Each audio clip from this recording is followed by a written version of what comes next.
반갑습니다. 눈이 오니까 좀 겨울 같죠? 네. 멋이 있어요? 걱정돼요? 다 나이 먹었다는 증거예요.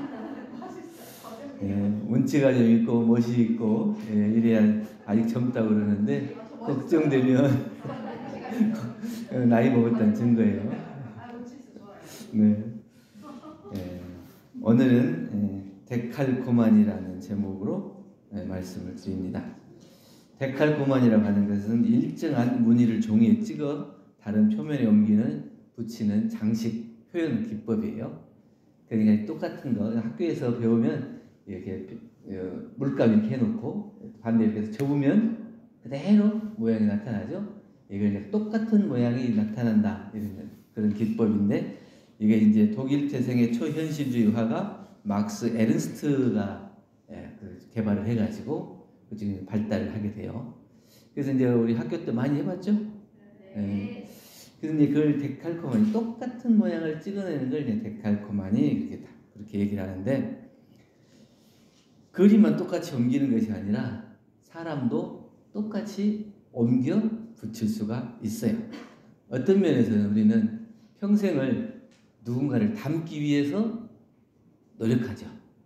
그 마음속에 누군가 표준을 정해놓고 내가 저 사람처럼 닮으면 좋겠다 이렇게 그런 사람 없습니까? 그런 분이 있는 것이 우리가 이제 신앙, 우리 법신불 이론상을 신앙의 대상, 수행의 표본 이렇게 정해놓고 닮으려고 그러잖아요. 그런 것처럼 우리가 존경하는 사람이 있으면 그 존경하는 사람의 말과 행동 이런 것들을 다 보고 내가 저분처럼 살면 좋겠다 이렇게 삶의 지표를 삼고 닮고자 하는 분이 있다는 거예요. 그래서 그 사람이 하는 것을 유심히 보고 그 사람에게 배우고 나도 그렇게 삶을 살도록 하는 게 이게 닮아가는 공부죠. 너세니얼 호손이 만년에 쓴 단편소설 큰바위 얼굴이라는 걸 많이 읽었어요. 이게 세상이 어렵고 복잡하면 누군가 그 어렵고 복잡한 세상을 평화롭게 해줄 사람, 그런 사람이 없는가 찾게 돼요. 그리고 없으면 그런 사람을 만들어. 저 사람이라면 이 세상을 평화롭게 하겠다. 그리고 그 사람을 지정해서 그 사람이 그런 일을 할 수 있도록 너라면 할 수 있어. 이렇게 자꾸 권하게 되는 그런 세상이 되는데 이 소설가도 아마 그런 것들을 생각했던 것 같아요. 미국의 남북 전쟁이 있고 세상이 복잡하니까 그런 복잡한 상황 속에서 세상이 조금 더 편해졌으면 좋겠다 하는 이런 기대와 바람들이 있었을 거예요. 그러니까 그런 세상에서 어니스트라는 소년을 둔 어머니가 자기 아들에게 항상 자기 마을에 있는 그 산에 있는 바위 모양을 가르치면 저렇게 큰 바위 얼굴, 바위가 사람 얼굴처럼 생긴 것 같아요. 큰 바위 얼굴이라고 그러고 앞으로 저 얼굴을 닮은 사람이 여기에 나오셔가지고 우리가 조금 행복해질 거다. 이렇게 이제 어려서부터 그 얘기를 들으니까 그런 분이 언제 오는가 기다리게 돼요. 그리고 그런 사람이 어디에 있는가 찾게 되고 그래서 이제 점점 나이를 먹고 크면서 여러 사람을 만나. 돈 많은 사람, 돈 많은 부자를 만나면서 이렇게 돈이 많고 성공을 한 사람을 보면 이 사람이 큰 바위 얼굴인가? 아니면 이제 전쟁터에 나가고 이제 장군, 용감한 장군을 보면 이 사람이 세상을 좀 편하게 해줄 사람인가? 또 지식이 많은 사람, 이런 사람들을 만나서 또 그 얘기해봐요. 그러면 그 사람인가? 근데 여러 사람을 만나서 얘기해봐도 자기 마음에 큰 바위 얼굴 같은 사람이 없어요. 그래서 그렇게 시간이 흘러가고 있는데 어느 날 이 사람이 설교를 하는데 그 설교를 듣던 한 시인이 저 사람이 어니스트가 큰 바위 얼굴이다 이렇게 얘기를 하는 거예요. 그러니까 그 어니스트가 많은 대중을 놓고 이제 얘기를 하는 걸 듣고는 저 사람과 같은 인품과 인격을 갖는 사람이 큰 바위 얼굴과 같다 이렇게 표현을 하는 거예요. 그러니까 그 사람을 찾고 그 사람이 누군가 오기를 기다리는 마음 때문에 그 큰 바위 얼굴에 대한 마음의 염원, 그 사람도 계속 그 큰 바위 얼굴에 대한 마음을 가지고 있기 때문에 점점 닮아가는 거예요. 근데 자기 스스로는 그것을 인정하지 못하고 또 다른 누군가가 있어서 큰 바위 얼굴이 나타날 거다 이렇게 생각하지만 우리는 누군가 어떤 분이 내 표준인가 어떤 분을 닮고 싶은가 그 표준을 두고 일생을 닮기 위해서 노력하며 살아가기도 한다는 거예요. 아주 닮고 싶은 분이 있다면 우리는 누구를 닮고 싶어요?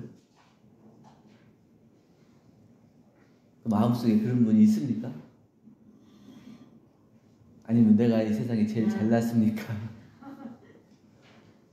내 마음속에는 내가 참 잘난 것 같지만 나보다 더 뛰어난 사람이 있다. 그 사람을 닮고 싶다. 이런 생각이 있어야 되는 거예요. 예전에는 기술이 발달하지 못해서 이게 이제 이걸 데칼코마니라고 하는 거예요. 기법인 건데 이렇게 찍어내는 거예요. 근데 지금은 기술이 발달하니까 이걸 뭐 100장, 1000장, 10,000장 뭐 할 것 없이 얼마든지 똑같이 복사해버리잖아요. 이게 이제 복사 기술이 발전한 거예요. 그러니까 누구를 닮고 싶어하는 마음이 있고 그 사람을 닮는 것이 어려웠을 때는 자기도 그렇게 닮기 위해서 노력하는데 이거 찍어내는 기술이 발달하다 보니까 자기 편의에 따라서 필요하면 이 사람도 끌어오고 저 사람도 끌어오고 그렇게 해서 내가 이 사람을 닮아야지 이 사람을 좋아하는 것 같아 그러다가 또 아니 좀 지나면 아닌 것 같아 또 이 사람을 좋아하는 것 같아 그러다가 좀 지나면 아니야 쉽게 찾고 쉽게 버려요. 그러니까 자기 마음의 표준이 완전하게 되어 있지 않은 거예요. 내가 어떤 사람으로 어떤 삶을 살아갈 것인가 하는 것이 방향이 설정이 되지 않으니까 경우에 따라서 자기의 필요에 따라서 끌어오다가 버리고 이게 이제 기술 발달에 따라서 자기 마음도 그렇게 가벼워진 것 같아요. 그만큼 공경심도 없어진 거고 어떤 우리 교도님이 일기 발표를 하는데 어느 날 이제 시장에 가가지고 염주를 샀다 그래요. 염주를 샀는데 아주 이뻐 보여가지고 염주를 샀대요.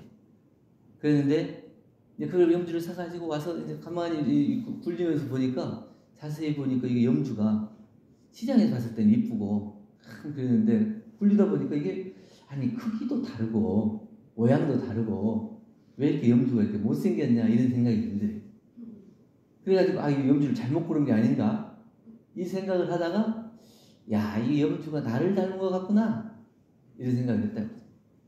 그러니까 내가 내 입맛대로 사람들을 좋을 때 싫을 때 이렇게 해가지고 내가 좋으면 좋다고 막 옆 사람하고 이렇게 하다가 싫으면 싫다고 막 이렇게 하고 자기 마음대로 좋고 싫은 것을 선택적으로 구별하고 하면서 내가 이것이 완전하게 갖추어진 염주가 아니고 어떤 때는 크고 어떤 때는 작고 못생기고 비틀어지고 이렇게 끼워져 가지고 하나의 염주가 만들어서 그 염주가 나라는 거예요. 나. 이 나의 일생도 마찬가지예요. 하루 또 한 달, 1년 이렇게 자기가 공들이는데 그 공들이는 염주 알처럼 1년을 잘 공들여서 살았으면 원만하게 이쁘게 깎아졌을 거고 근데 1년을 살아도 막 이 마음 났다 저 마음 났다 그랬으면 어떻게 모양이 비틀어지고 또 작기도 하고 크기도 하고 이렇게 그 모양대로 염주가 돼서 다른 사람이 보고 그 염주를 보면 야 염주가 왜 이렇게 못생겼냐 이렇게 얘기할 거예요. 나를 보고 그렇게 얘기할 수 있다니. 내가 올해 1년을 잘 살았으면 참 1년을 잘 살았다. 다른 사람도 그렇게 열심히 살더니 정말 보람차게 1년을 마무리하는구나 이렇게 격려해 줄 텐데 너 참 1년 동안 험하게 살았지 참 고생 많았다 이러면 내 염주가 어떻게 돼요? 삐뚤삐뚤하다는 얘기거든요. 그래서 그것을 따라서 자기 마음에 기쁜 일이 있으면 생각 없이 좋아하고 슬픈 일이 있으면 또 생각 없이 슬퍼하는 그런 것들을 과정을 통해서 내가 온전하지 못하게 되는 것이 아니라 기쁠 때는 왜 기쁜가 슬플 때는 왜 슬픈가 또 각각 거기에 따라서 마음의 표준을 잡고 공부하다 보면 자기가 온전한 염주화를 잘 끼워가는 그런 삶이 되지 않겠는가. 그래서 그 염주를 통해서 자기가 공부할 기회를 잡았다 이렇게 얘기를 하더라고요. 여러분들 염주 잘 끼워지고 있어요? 올해 1년 뭐 지금까지 살아온 일생을 뭐 돌아볼 건 없고 올해 1년만 놓고 잘 끼워진 것 같아요? 삐뚤삐뚤해요? 그럼 어디를 손봐야 될 것인가? 만약에 나하고 똑같은 사람이 있다면 기분이 좋겠어요? 안 좋겠어요? 그게 이제 자기 표준인 거예요. 누군가가 나를 닮았다 이런 마음이. 그러니까 내 아들이 내 딸이 아빠를 닮아서 참 잘한다 이런 말을 들으면 좋지. 너 아빠 닮아서 왜 이렇게 못하냐 이런 소리 들으면 되겠어요? 똑같은 거예요. 내가 나를 볼 때 다른 사람을 보지 말고 만약에 저 사람을 볼 때 내 모습을 보는 거예요. 내 모습을 보고 저 사람이 나를 닮았는데 그 모습이 보기 좋다. 그러면 나도 열심히 살고 있는 거예요. 근데 그 모습이 어쩐지 모르게 나를 닮았는데 별로 보기 안 좋다. 이러면 나를 돌아봐야 되는 거예요. 그러니까 누군가 나를 닮았다. 이거 찍어내는 거예요. 달콤하니처럼 찍어내는데 그렇게 막 판박이처럼 닮아 있다. 이걸 보고 내가 야, 참 좋다 이렇게 느껴야지. 아유 안 좋다 이렇게 생각하면 안 된다는 거예요. 그런데 우리가 이제 공부를 한다면 그러면 얼마만큼 닮은 것을 좋아할 수 있을까? 예? 첫째는 언제 찍어도 똑같이 내가 나와야 돼. 여러분들 언제 찍어도 똑같이 나와요? 어제의 마음하고 오늘의 마음이 같아요? 달라요? 저 사람 봤을 때 또 이 사람 봤을 때 같아요? 달라요? 우리가 똑같이 찍어내야 하거든요. 내가 좋은 사람, 미운 사람 이게 나눠놓고 좋은 사람한테는 잘해주고 내가 미운 사람한테는 못해주고 이런 게 아니라 똑같은 마음으로 그 마음이 나타나야 돼. 그래야 자기가 온전하게 공부를 하고 있는 거예요. 자기가 대중 없이 살아가면 그 마음이 12이해에 따라서 자기 감정이 왔다 갔다 해서 이 사람 만날 때 다르고 이 사람 만날 때 다르고 어제 다르고 오늘 다르고 절 다르죠. 공부하는 사람은 늘 이 좋은 사람 만나나 안 좋은 사람 만나나 어제 오늘 할 것 없이 한결같은 마음이 돼야 나를 계속 찍어내면 내가 똑같은 데가 나와야 돼. 그러니까 경계를 당하더라도 힘들고 어려운 경계를 당했을 때에도 내 마음이 그것을 온전히 받아들이고 그 경계를 대할 수 있는 마음이 돼야 되는데 평소에는 공부를 잘하는 것 같이 이렇게 있다가 경계 한번 딱 오면 정신이 하나 없어요. 요새 그 보이스피싱 있죠. 보이스피싱 전화가 오는데 어떤 교도님이 평소에는 공부를 잘 하시는 분이에요. 그런데 아침에 갑자기 전화가 왔어요. 교수님 우리 딸이 어떤 놈들한테 잡혀갔대요. 그 어떤 일이냐고 물어보니까 자기 딸이 아니라 손녀가 이제 수학여행을 가야 되는데 다른 학생들 수학여행 가는데 손녀는 수학여행 안 가고 학교에서 공부하기로 남기로 했대 몇 사람이. 그랬는데 시간이 딱 학교 가는 시간하고 겹치는 거예요. 학교 가는 시간에 전화가 와가지고 당신 손녀를 데리고 있어. 그러니까 그러면 이제 옆에서 그 손녀가 우는 소리를 내요. 할머니 하면서 울어. 그러면 평상시에는 온전한 정신을 차리고 있던 사람도 어지간한 이 강심장이 아니면 마음이 이게 막 흔들리고 정신이 왔다 갔다 해요. 그래가지고 당장이라도 어떻게 될 것처럼 깜짝 놀라고 전화를. 그러니까 가만히 계셔보세요. 손녀가 학교를 갔으면 학교에다 전화해보면 왔나 안 왔나 알 수 있으니까 전화해볼게요. 학교를 딱 전화했더니 학교 와가지고 공부를 잘하고 있대요. 다시 전화해가지고 학교 잘 가서 공부하고 있대요. 이 나쁜 놈들. 그 정신이 없어져 버리네. 그러니까 이제 일을 당해서 경계를 당해서 자기가 이게 선후 본말을 잘 못 챙기면 이게 정신이 왔다 갔다. 이것이 꼭 그런 경계만이 아니라 자기 감정에 자기가 좋고 나쁜 사람을 만날 때도 마찬가지예요. 그것이 완전히 잘 지키려고 하는데도 불구하고 미운 사람 보면 자기도 모르게 마음이 확 올라와. 그런데 그 마음을 한결같이 찍어낼 수 있는가? 이래야 우리가 닮아가는 노력이 된다. 어떻게 하면 그렇게 되냐면 이론의 진리, 인과의 묘리를 확실히 알아야 돼. 이론의 진리가 확실하게 아는 사람은 이 이론상의 진리가 다 똑같다는 걸 알잖아요. 어느 한 곳에도 벗어나는 것이 없고 모두 다 부처의 인품과 성격, 성품과 다 그 본래의 그 자리에 갖춰서 거기에 경계에 따라 있어지는 것만 알면 그 마음이 요란하고 어리석고 글러지지 않은 이론의 진리를 또한 변화되는 인과의 묘리 자리를 알아야 돼. 그 사람을 보면 그런 마음이 나기도 하고 안 나기도 하는 이것이 변화잖아요. 근데 그 마음이 나기도 하고 안 나기도 한다는 것을 인정하고 그걸 받아들일 수 있어야 되지. 저 사람이 나한테 그렇게 할 수 있나? 내가 얼마나 잘해줬는데 나한테 그럴 수 있나? 이런 마음을 내서는 안 된다는 거죠. 두 번째는 계속 찍어낼 때마다 똑같아야 된다 그랬는데 또 두 번째는 달라져야 돼. 어제하고 오늘이 달라야 돼. 어떨 때는 똑같아야 되고 어떨 때는 달라져야 돼. 자기의 마음, 본래 마음에서는 달라지면 안 되고 내가 생활 속에서는 변화돼야 돼. 이 과학도 발달하고 시대가 변화되는데 옛날 것만 계속 주장하면 돼요? 그 옛날 것만 계속 주장해서는 안 돼요. 그러니까 옛날 얘기를 많이 하는 사람은 사고가 굳어져요. 이 치매 환자들도 마찬가지로 사고가 굳어지고 몸이 굳어지고. 그런데 사고가 유연하고 앞으로 새로운 것을 잘 배우는 사람은 늘 변화하는 사람이에요. 그럼 자기를 성장시키고 발전시키는 사람이에요. 그런데 배우려고 새로운 거 배우려고 안 하고 아우 귀찮아. 그 다음에 아우 힘들어. 이렇게 하면서 자꾸 옛날 것만 고집하는 사람. 이 사람은 자기가 성장하고 변화되지 않아요.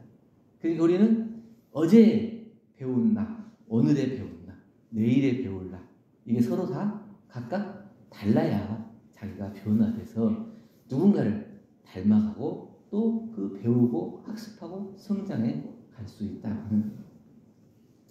정산종사님께서 건도편 23장에 말씀해 주신 것처럼 부처님의 신법을 채받아서 일일시시로 불심을 길러가야 해요.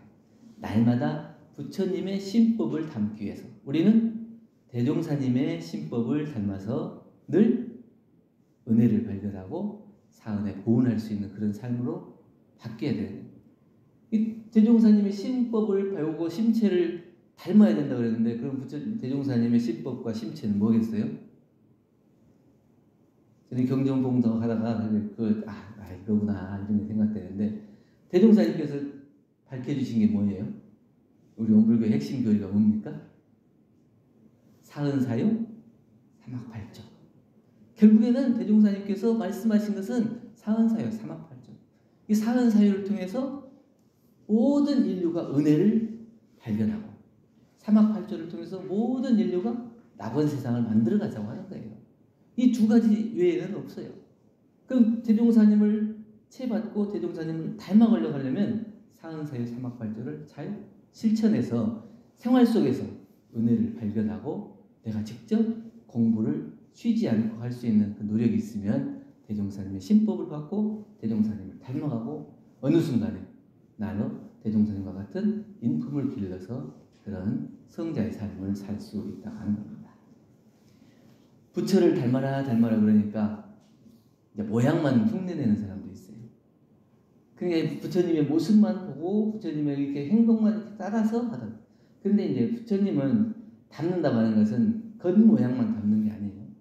부처님이 정말 원하는 것, 부처님이 행하신 것, 이것을 우리가 본받아서 생활 속에서 그것을 행할 수가 있어야 부처님을 닮는 것이지 말만 다 들어가지고 부처님이 하신 말씀만 귀담아 들어서 막 그냥 앵무새처럼 따라해서도 안 되고 부처님이 무슨 뜻으로 그 말씀을 하셨나?